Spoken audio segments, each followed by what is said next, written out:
Pada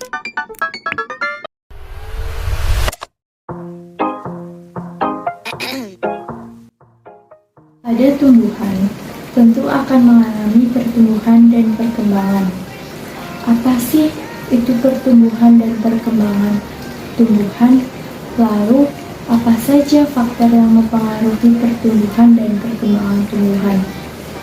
Di sini, saya akan membahas tentang pertumbuhan. Simak dan perhatikan baik-baik ya.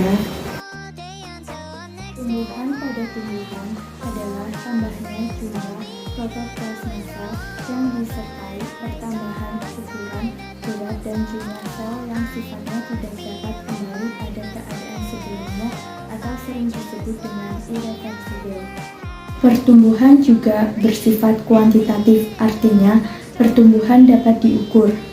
Proses pertumbuhan berawal dari pembelahan sel, kemudian terjadi pembesaran sel, yang terakhir diferensiasi sel. Pertumbuhan hanya terjadi pada jaringan meristem.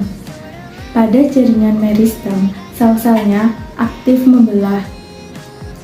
Jenis-jenis pertumbuhan tanaman ada dua, yaitu pertumbuhan primer dan pertumbuhan sekunder. Kedua pertumbuhan ini sama-sama berasal dari jaringan meristem.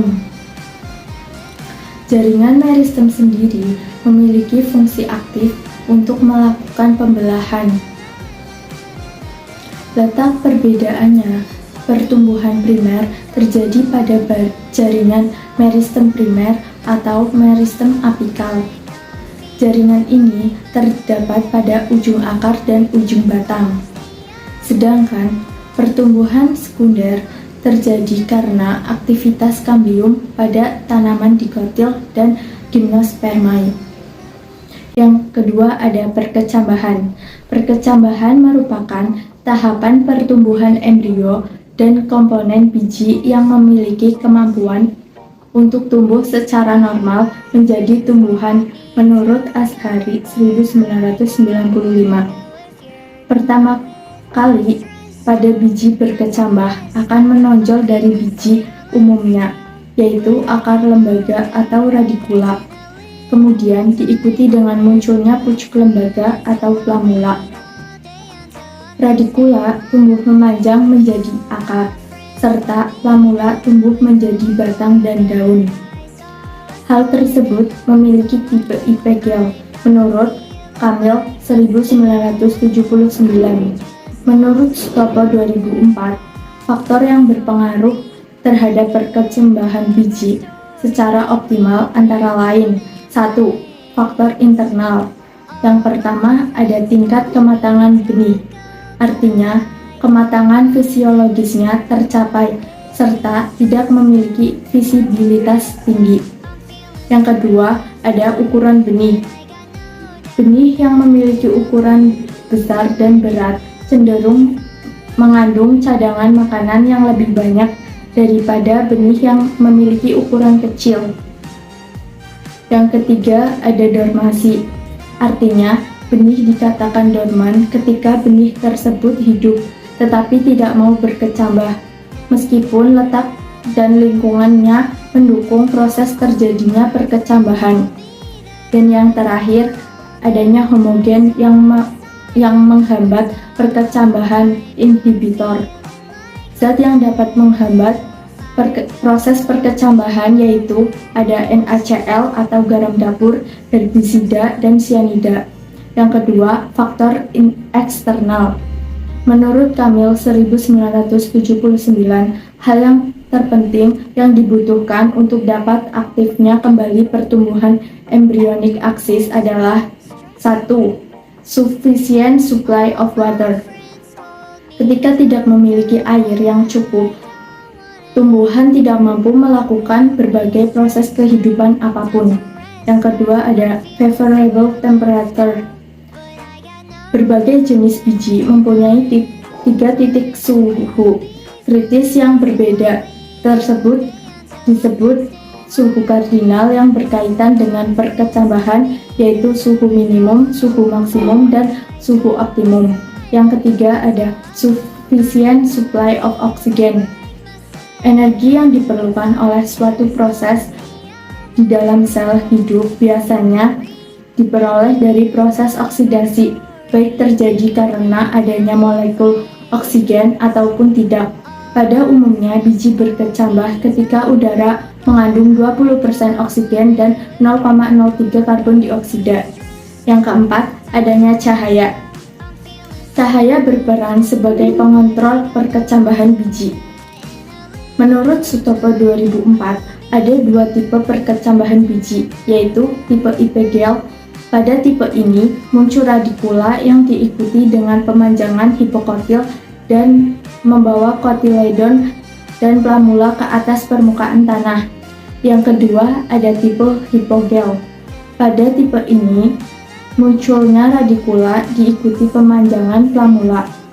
Hipokotil tidak memanjang ke atas permukaan tanah, sedangkan kotiledon tetap berada di bawah permukaan tanah.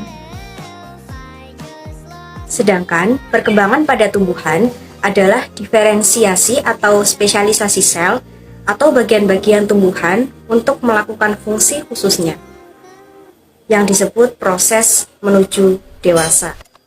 Proses perkembangan ini berjalan sejajar dengan pertumbuhan, tetapi ada perbedaan dengan pertumbuhan. Perkembangan merupakan proses yang tidak dapat diukur, yaitu bersifat kualitatif, tidak dapat dinyatakan dengan angka.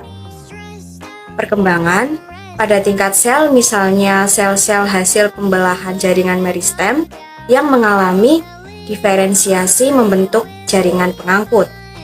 Contoh perkembangan pada tingkat organ, misalnya terbentuknya organ generatif, yaitu munculnya bunga. Beberapa jenis tumbuhan memiliki umur yang berbeda-beda untuk berkembang menjadi dewasa. Masa dewasa ditandai dengan kemampuan berkembang biak secara generatif. Jadi, ketika suatu tumbuhan telah membentuk bunga, berarti tumbuhan itu telah dewasa dan dapat bereproduksi secara generatif atau menghasilkan biji. Biji merupakan calon individu yang dapat tumbuh dan berkembang jika menemukan kondisi lingkungan yang sesuai. Pertumbuhan dan perkembangan tumbuhan berjalan sejajar dengan prosesnya dimulai sejak perkembangan biji. Kecambah kemudian berkembang menjadi tumbuhan kecil yang sempurna. Setelah tumbuh hingga mencapai ukuran dan usia tertentu, tumbuhan akan berkembang membentuk bunga dan buah atau biji sebagai alat perkembangbiakannya.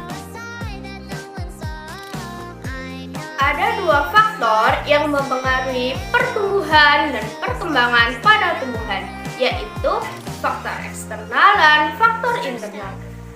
Kita pelajari lebih lanjut mengenai faktor-faktor pertumbuhan dan perkembangan pada tumbuhan. Yang pertama, faktor eksternal. Faktor eksternal merupakan faktor yang berasal dari luar tubuh tumbuhan.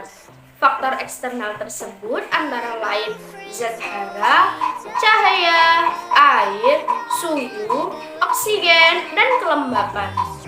Zat hara adalah unsur makronutrien dan mikronutrien, misalnya karbon dioksida. Selain zat hara, cahaya dan air juga memiliki fungsinya sendiri sebagai faktor eksternal dalam perkembangan sebuah tumbuhan. Cahaya membantu proses fotosintesis, sedangkan air berfungsi untuk membantu biji berkecambah dan sebagai sumber zat fotosintesis. Selain itu, oksigen berfungsi untuk proses respirasi. Sedangkan kelembapan berfungsi untuk mengatur proses perkecambahan. Lalu, suhu fungsinya apa dong? Suhu mempengaruhi aktivitas enzim dalam tumbuhan. Yang kedua yaitu faktor internal. Faktor internal adalah faktor yang berasal dari dalam tubuh tumbuhan itu sendiri. Yang termasuk ke dalam faktor internal antara lain gen dan fitohormon. Tentu kamu sudah mendengar tentang gen sebelumnya kan? Gen merupakan substansi yang menurunkan sifat dari induk kepada keturunannya.